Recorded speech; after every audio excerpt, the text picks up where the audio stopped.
My dear English learner, today we will learn few synonym and antonym, but it's not in antonym. Today we will learn a few synonym. আজকে আমরা কিছু synonym শিখবো প্রিয় বন্ধুরা।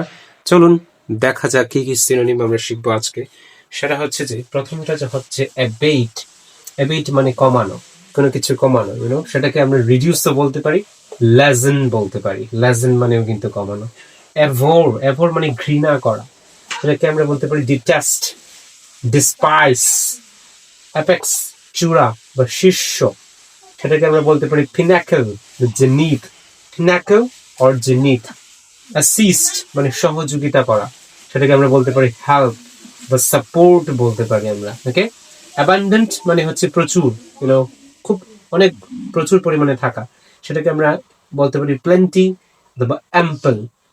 আশা করি আপনারা শিখতে পেরেছেন। আজকে আমরা কিছু 5টি সিনোনিম শিখলাম, 5টির সাথে সাথে হচ্ছে দুইটি করে আমরা সিনোনিম শিখলাম। আশা করি আপনারা শিখতে পেরেছেন। Thank you everyone.